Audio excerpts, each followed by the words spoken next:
이제 본격적인 더위가 시작되어진다고 합니다. 하나님의 은혜 가운데 이 더위도 지혜롭고 또 기쁨 가운데 그렇게 잘 지낼 수 있게 되기를 주의 이름으로 소망합니다. 우리가 축복에 대한 말씀을 수요일마다 하고 있는데요. 오늘은 자백의 축복이라는 말씀으로 함께 은혜를 나누고자 합니다. 인간에게 있어서 이 용서의 문제는 어쩌면 어떤 문제보다도 시급한 문제일 겁니다. 어떤 사람과의 관계 속에서 잘못했다 용서를 빌거나 아니면 용서해주거나 그 용서의 문제는 어쩌면 아무렇지도 않게 치부할 수 있어요. 에이, 안 보면 그만이지. 내가 뭘 잘못했어? 라고 생각하거나 아니면 난 도저히 용서 못해. 그렇게 그냥 생각 속에 가둬져 있는 부분이기 때문에 별 문제 아니다라고 치부할 수 있지만 우리 인간의 내면에 어떤 평화와 직결되는 문제이기 때문에 용서를 해주느냐, 내가 용서함을 비느냐 이 문제는 별 문제가 아니에요. 내가 용서를 빌 부분에 있어서는 빌어야 되고요. 또 용서해 줄 수 있는 부분에 대해서는 용서를 해야 이 마음속에 평화, 평강이 이루어집니다. 거기서부터 천국이 시작되는 거예요. 그러니까 그런 관점으로 바라보면 어떤 용서를 한다, 용서를 빈다라고 하는 이 문제는 보통의 문제가 아니라 우리 그리스도인들에게는 아주 특별한 문제고요. 성경에는 죄의 자백의 모습에 대해서 이것이 축복이다라고 말씀하고 있다. 그러니까 여러분들 우리가 완벽하지 않기 때문에 우리는 무엇이든지 행동으로나 말로 실수할 수 있어요. 그 부분에 대해서 성령의 감동하신 따라 빨리 느끼셔야 되고요. 무디면 안 돼요. 예민하셔야 되고요. 그런 부분에 대해서는 물론 오늘 본문의 말씀도 그렇지만 하나님께나 사람에게나 우리는 용서를 빌 수 있는, 내가 잘못된 부분에 대해서 스스로 고백할 수 있는 그런 부분들이 열려 있어야 됩니다. 그럼 거기서부터 마음의 평화가 시작된다라고 볼 수 있죠. 자, 스스로 자기의 죄를 고백하는 걸 자백이라고 이야기합니다. 오늘 본문에도 그렇고요. 많은 성경에 보면은 이 자백하는 것, 스스로 죄를 고백하는 것, 이게 힘이 될 수 없고 오히려 축복이다라고 말씀을 하고 있어요. 그래서 오늘 본문을 통해서 왜 자백을 하는 것이, 특별히 하나님께 죄를 고백하는 것이 왜 우리에게 축복이 되는가라고 하는 부분을 함께 살펴보려고 합니다. 죄의 자백은요, 나는 이미 벌써 몇십 년 전에 예수 믿을 때 이루어진 사건으로 그냥 끝나는 게 아니에요. 오늘날 계속 살아가면서 우리의 연약한 모습을 통해서 하나님 앞에 부족했던 것, 하나님 앞에 하나님 말씀대로 살지 못했던 것, 늘 우리는 자각을 해야 되고 깨달아야 되고요. 그 부분에 대해서 하나님 앞에 스스로 고백할 수 있어야 돼요. 자, 그게 축복인데 어떤 축복이냐? 하나님과의 관계, 그 교제를 회복하는 축복이 있어요. 한 번 해병은 영원한 해병이다. 한 번 친구는 영원한 친구다. 하나님과 나와 하나님의 자녀로 하나님의 하나님께로부터는 자녀고 또한 우리에게는 아버지로 한 번 맺은 건 영원하다? 아니요. 영원하다는 말도 맞지만 영원하지 않을 수 있어요. 왜? 하나님의 생명에서 끊어지는 자가 있기 때문에 우리는 늘 끝까지 그 하나님과의 교제, 하나님과의 관계 올바르게 가져가야 됩니다. 끝까지 가져가야 돼요. 이 세상 육신의 생명이 끝나는 날까지 우리는 그 관계를 가져가야 된다는 거죠. 자, 그런데 만약에 우리 죄를 안 질 수 없어요. 죄를 졌음에도 불구하고 자백하지 않는다. 이 이야기는 무슨 얘기냐면 계속 죄를 품고 살겠다는 거예요. 하나님이 원하시지 않았던 그 죄를 계속해서 가지고 그것을 누그러뜨리거나 잘라버리지 않냐고 반복된 죄를 계속해서 짓고 살아가겠다는 거예요. 죄를 자백하지 않으면 하나님은 그렇게 치부하신다는 거예요. 자, 그렇게 되면 하나님과의 교제, 하나님과의 사귐이 단절되는 겁니다. 하나님은 빛이시며 어둠과 공존할 수 없습니다. 어둠의 문제를 자백을 통하여서 해결해야 된다는 거죠. 그래서 오늘 7절에 보니까 그가 빛 가운데 계신 것 같이 우리도 빛 가운데 행하면 우리가 서로 사귐이 있고 빛 가운데 행해야 돼요. 어둠의 문제를 떨쳐버리래요. 자백을 통해서, 다른 말로 얘기하면 회개를 통해서 잘라내리는 거예요. 그럼 우리는 빛의 자녀고 빛에 거할 수 있다라고 말씀하고 있다라고 하는 거죠. 자, 물론 우리가 어둠 가운데 거한다면 빛이신 하나님과의 교제가 단절되는 것은 너무나 당연한 일이지만 그 단절이 영원한 것이냐, 영원한 것이 아니라는 것에 우리는 소망이 있는 거예요. 한번 단절되면 그것은 끝이다. 그러면 우리는 구원받을 사람이 한 사람도 없어요. 왜요? 우리 그만큼 연약해요. 하나님 뜻대로 산다고 고백을 하지만 또 하나님 뜻과 다른 방향으로 금방 방향을 돌려서 반대 방향으로 갈 때가 우리 너무나도 많아요. 그러면 우리는 하나님과의 관계가 완전히 단절되는 것이냐? 그건 아니죠. 우리가 부모와 자식 간의 문제를 놓고 바라보고요. 그런 일들은 없어야 되겠지만 자식이 어떤 큰 아버지에게, 어머니에게, 부모님에게 큰 죄를 줬어요. 부모님이 화날 수도 있어요. 그 관계가 멀어졌다고 생각해 보세요. 그럼 그 영원하다, 영원히 그럴 수밖에 없다. 그러면 고통이잖아요.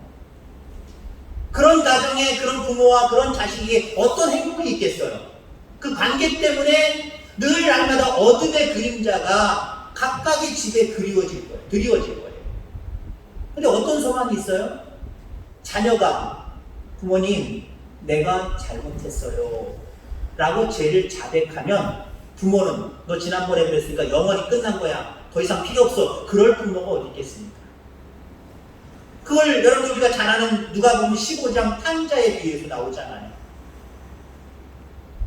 아버지가 원하지 않는 모습으로 둘째 아들은 집을 나가버립니다.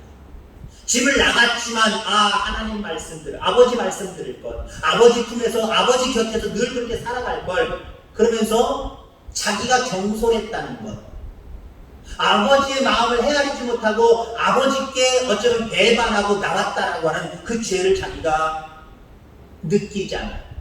그래서 아버지께 돌아와서 이렇게 얘기하죠. 아들이 이르되 아버지 내가 하늘과 아버지께 죄를 지었사오니 지금부터는 아버지의 아들이라 일컬음을 감당하지 못하겠노라. 한마디로 오늘 본문의 내용을 제목의 말씀으로 이야기하면 탕자가 죄의 자백을 하고 있는 모습입니다.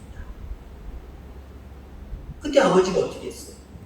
다시금 모든 것들, 아버지와 자식과의 관계를 다시 회복시켜 주시는 모습을 우리가 바라보게 됩니다. 원래대로 회복되는 축복. 그런 죄의 자복은요, 그거예요. 하나님과 우리와의 교제, 그 관계를 다시 회복하는 축복이 있는 거예요. 떨어지지 아니하고 날마다 죄의 자복을 통해서 하나님과의 그 관계를 유지하며 끝까지 살아가는 저와 여러분들 다 되기를 주의 이름으로 축원합니다. 자, 그다음에 죄를 자백하면 어떤 축복이 있느냐? 오늘 본문에 분명히 말씀하고 있죠. 불의로부터 깨끗하게 한다라고 이야기를 하고 있어요. 원래 자백이라고 하는 말을 원어로 살피면요, 두 가지 용어가 합성된 겁니다. 하나님과 함께 말하다. 그러니까 자백이라는 말은 하나님과 함께 하는 것을 늘 자랑으로, 고백으로 여기고 살아가야 되는데 하나님과 함께 하지 않는 모습 때문에 그 모습을 하나님 앞에 잘못했다고 고하는 것, 말하는 것, 그게 자백이라는 문제예요. 그러니까 중요한 것은 하나님과 함께 하느냐, 하나님과 함께 하지 않느냐, 이 문제거든요. 죄라고 하는 건 다른 게 없어요. 하나님과 가까우면 하나님과 함께 하면 죄가 아니고요, 하나님과 멀어진 모습이면 이게 죄예요. 하나님의 생각과 하나님의 뜻과 같으면 이건 선한 모습이고요, 하나님의 생각과 하나님의 뜻과 전혀 반대되는 모습으로 벌어져 있으면 우리는 하나님과의 관계가 멀어졌다라고 볼 수 있는 거예요. 자, 근데 그 관계를 이간하는, 다시 말해서 간격을 넓히게 만드는 마귀의 수단이 무엇이냐? 불의입니다. 불의. 의롭지 못한 모든 것들, 다시 말해서 하나님의 생각과 다른 생각을 집어넣음으로 말미암아 하나님과 우리 사이를 멀어지게 만드는 거예요. 왜 멀어지게 합니까?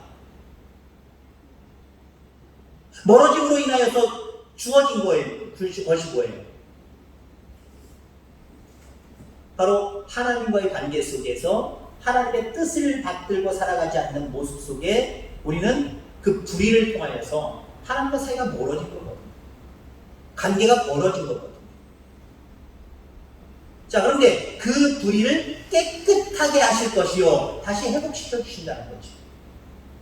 회복의 의미가 다시 한번 등장합니다만은 바로 불의를 제거하심으로 말미암아 그 불의한 모든 것들을 흔적도 없이 깨끗하게 용서해 주시겠다는 거예요. 아담과 하와가 거하고 있는 에덴 동산에 늘 하나님의 뜻과 하나님의 섭리와 하나님의 통치하심이 있었던 지상 낙원 파라다이스 에덴 동산이었습니다. 근데 뱀 사탄이 그 사이에 와서 하나님과 그 사이에 불의한 것을 집어넣지요. 하나님의 생각과 하나님의 말씀이 아닌 것을 가져다가 집어넣잖아요. 그 동산 중앙에 있는 선악을 알게 하는 그 나무의 실과는 따먹지 말아라! 먹는 날에는 죽으리라 분명히 말씀하셨는데, 사탄은, 뱀은 다른 말을 하잖아요. 하나님의 말씀이 아닌 다른 말을 하잖아요. 다른 말을 함으로 말미암아 하와가 그리고 아담이 그 말에 게임을 당하여서 결국 그 불의 때문에 죄악을 저질렀죠. 하나님과 결국 벌어지는 사이가 되어버렸죠. 근데 그걸 자백을 하면, 다시 한번 고백을 하면, 하나님, 내가 뱀 때문에, 내가 지혜롭지 못해서, 믿음 가운데, 말씀 가운데 든든히 서지 못해서, 하나님 나 때문에 이렇게 죄를 지었습니다. 그렇게 아담과 하와가 빨리 고백을 했다고 한다면 얼마나 좋았을까. 근데 아담과 하와는 죄의 자백이 없었어요. 숨어버리죠. 하나님은 오히려 멀어지겠다고 작정을 하고 숨어버립니다. 하나님 찾아내셨습니다. 아담을 책망하시죠. 아담이 그때 내가 잘못했습니다, 내가 책임지겠습니다 라고 죄를 자백했다고 한다면 그 뱀의 유혹으로 말미암아 먹지 말라는 선악과를 따먹은 그 죄에 대해서, 불의에 대해서 하나님이 깨끗하게 해주셨을 거예요. 그리고 하나님이 속는 셈 치고 다시 한번 그대로 내버려 주셨을 수도 있을 거예요.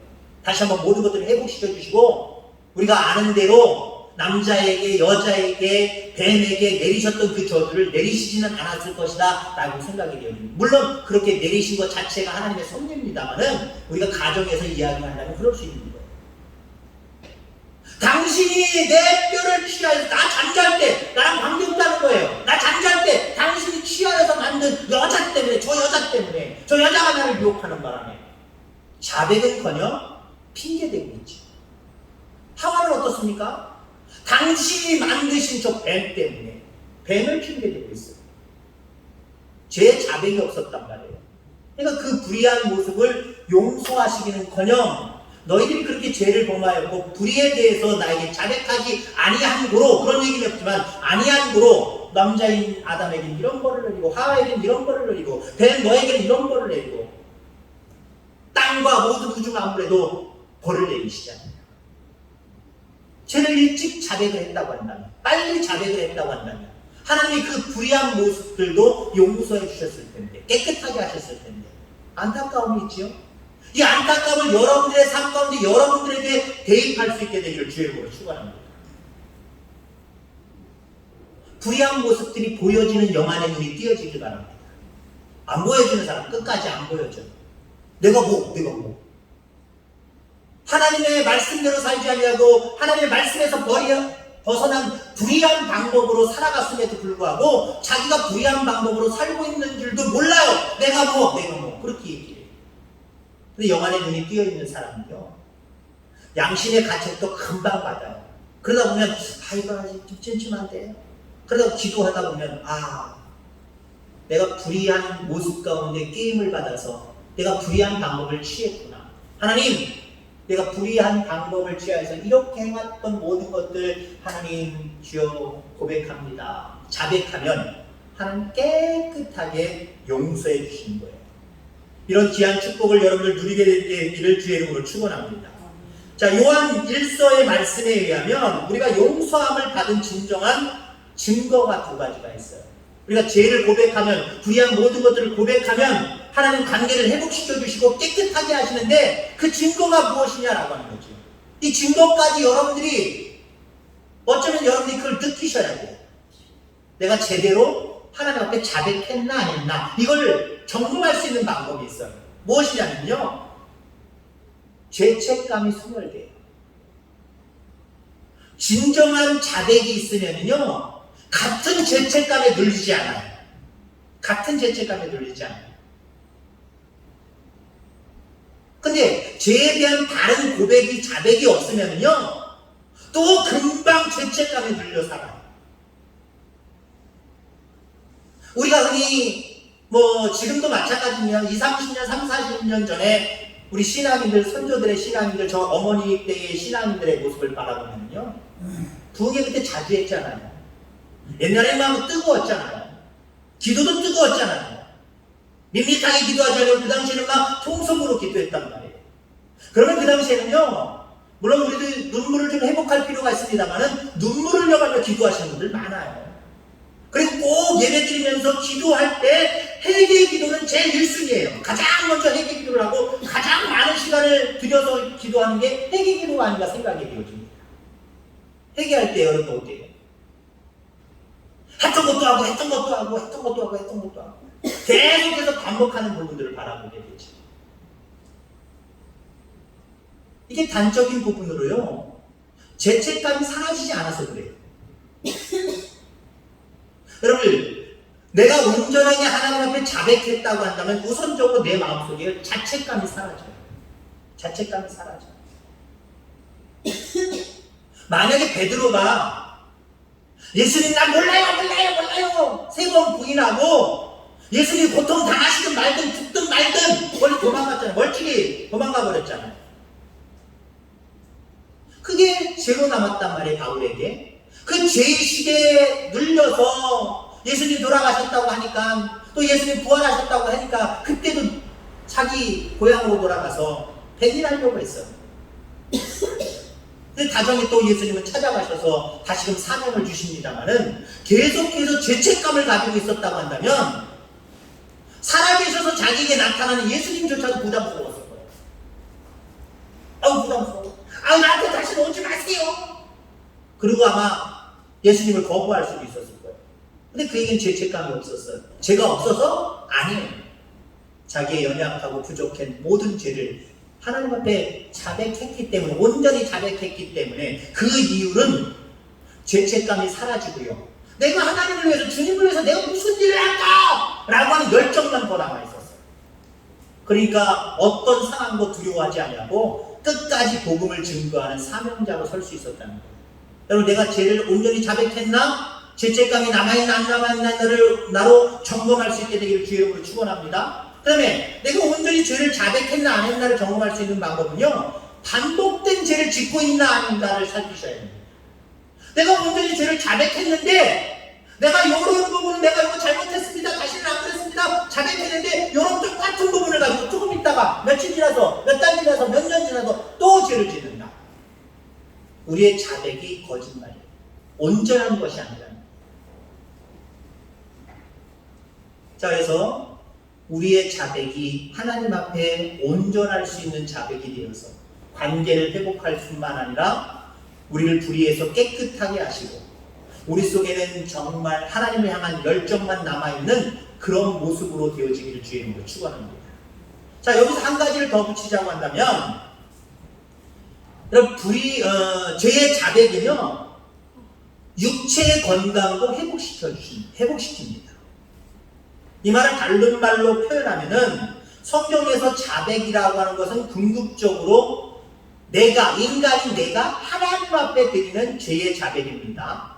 근데 이것만 얘기하는 게 아니라 궁극적인 건 그거예요. 중요한 건 그거라는 거예요. 근데 그것만이 아니라 사람과의 관계 속에서도 죄의 고백, 아니면 죄의 고백을 나에게 누군가가 했을 때 죄의 용서, 이 부분이 함께 가야 됩니다. 하나님이 나를 용서해 주신 것을 믿는다고 한다면 나도 다른 사람이 나처럼 연약해서 하나님 앞에 죄를 짓는 것처럼 다른 사람이 혹시 그러한 모습으로 나에게 죄를 졌다고 할지라도 그가 자백하면, 그가 나에게 고백을 하면 우린 용서해 주는 모습이 있어야 돼요. 용서해 주는 모습이 있어야 돼요.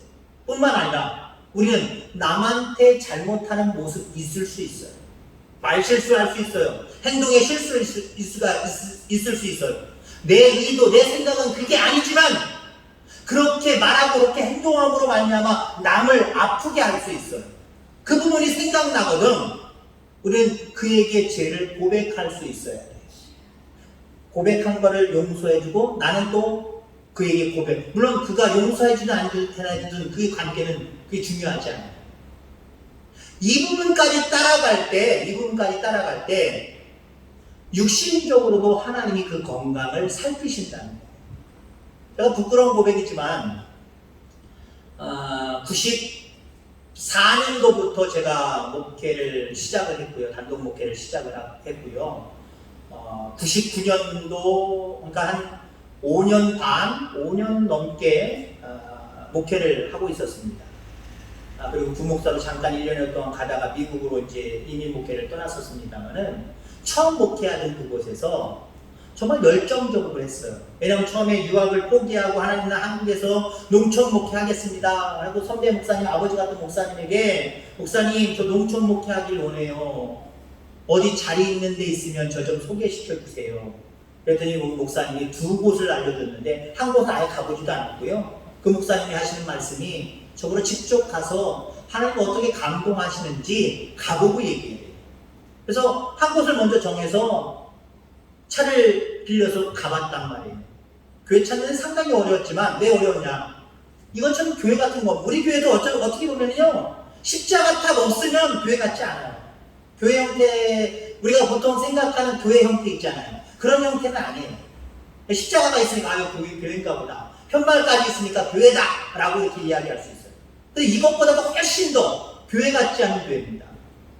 15평, 총 15평, 반을 나눠서 교회, 반을 나눠서 사택입니다. 7, 8평이 사택이고 7, 8평이 교회예요. 그냥 슬라브집, 옛날 그냥 슬라브집, 그거 미장한 그냥 허름한 집입니다. 십자가도 다우 나무로 조그맣게 만들어 놓은 그런 교회예요. 그런 교회 가서 마음에 평안이 있었고 하나님이 여기다라고 하는 마음을 전하고 이 집사람에게 주셔서 결정하고 갔어요. 교회들이 거의 없었어요. 5명 정도 있었나? 없었어요. 열심히 했습니다. 1년 만에 제 돈 톡톡 털고 융자 한 2,500인가 2,000몇 백이라는 농협 융자 얻어가지고 그 바로 밑에 2층 슬라브집이 있었거든요. 그 집을 구매했어요. 2층에 창고 같은 걸로 쓰던 게 한 10평 정도가 있었는데 거기를 교회로 꾸며서 위에 거보다 훨씬 낫지요. 밑에는 사택 겸 같이 성도들과 교제 나누는 장소로 그렇게 해서 했어요. 그리고 한 5, 6년을 목회를 했습니다. 5, 6년 목회하고 제가 부목사로 청직을 받아서 간곡하게 그 목사님이 좀 와서 부목사 일을 나를 좀 도와서 같이 협동 목사하자라고 해서 제가 결단을 하고 갔단 말이에요. 가면서 청국해지니까 얼마나 마음이 아파요.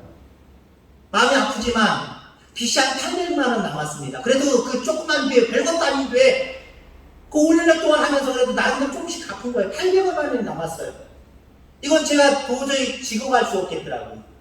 나중에 오시는 목사님에게 이거 800이 있습니다. 요거는 목사님이 짊어지고 오셔서 교인들과 나머지 해결하셔야 됩니다.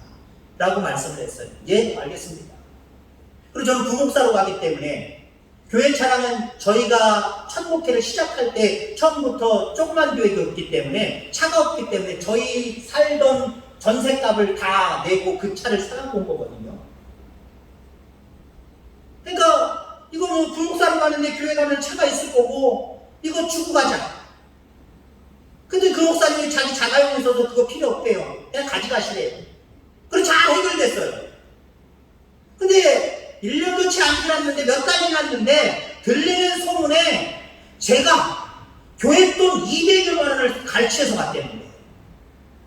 근데 알고 보니까요, 그 목사님이 다른 교회에 있을 때도 부목사로 계셨는데, 죄송해요, 그런 얘기는 좀 이상하지만 돈의 문제에 얽혀가지고 담임 목사님이 너무 골치 아프니까 야 너 감독목회나 나가. 그리고 그분이 그때 마치 우리 교단은 감독이라고 했거든요. 그 당시 우리 선결 나사렛 선결교님 그 감독님의 권한으로 자기가 되고 있었던 그 목사를 물질관계 때문에 성도들 돈 빌려가지고 막 안 갚고 그러니까 여기로 보냈던 거예요.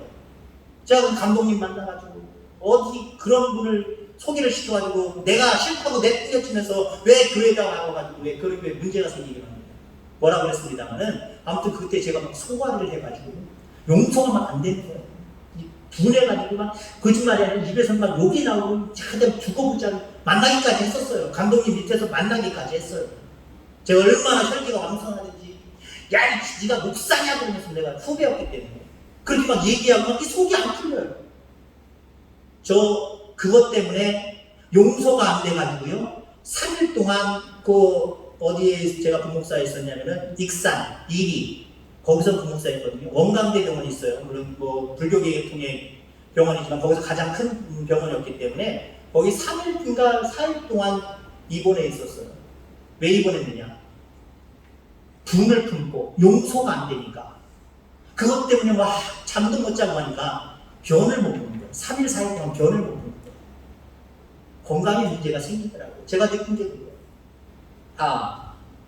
죄를 고백하지 않으면 사람에게든 하나님에게든 죄를 고백하지 않으면 내 마음이 편치 않구나. 하나님과의 관계도 멀어지는구나.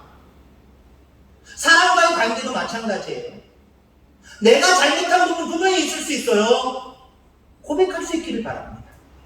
남이 나에게 잘못을 해서 무엇인가 용서의 제스처를 할 때가 있어요. 용서할 수 있는 주님의 마음이 여러분들 가운데 있기를 바랍니다. 그러면 마지막 부분은 뭐냐면 우리 육체까지도 강건해진다는 거예요. 육체까지도 강건해진다. 그러니까 여러분들 자백의 축복은 다른 게 있지 않아요. 자백을 하느냐 안 하느냐 별 문제 아닌 것처럼 느껴지지만 그 자백을 통해서 영육 간의 강건함이 있을 수도 있고 영육 간의 강건함을 펼칠 수도 있다는 거예요. 여러분 어떤 걸 택하시겠습니까? 하나님과의 관계 속에서 삶을 살아가면서 많은 사람들과의 관계 속에서 어떤 모습을 취하실 수 있겠습니까? 우리는 두 개 다 완벽하게 살 수 있는 그런 완벽한 존재가 아니에요. 하나님께도 불의한 모습이 있을 수 있고요. 사람과의 관계 속에서도 실수가 있는 모습으로 살아갈 수밖에 없어요. 그러나 고집 부리지 말고요. 내가 그래도 잘못한 게 없다고 교만한 마음도 품지 마시고 늘 겸손한 자세를 가지고 하나님이 느껴지게 하시는 대로 하나님께 죄의 자백이 있기를 바라고 사람과의 관계 속에서도 내가 용서를 빌 것은 비고 누군가 나에게 용서를 해오면 어떤 용서의 모습을 구해오면 용서해 줄 수 있는 그래서 여러분들 영육 간의 강건함이 있는 저와 여러분들의 삶이 다 되어지기를 주의 이름으로 축원합니다. 기도하겠습니다.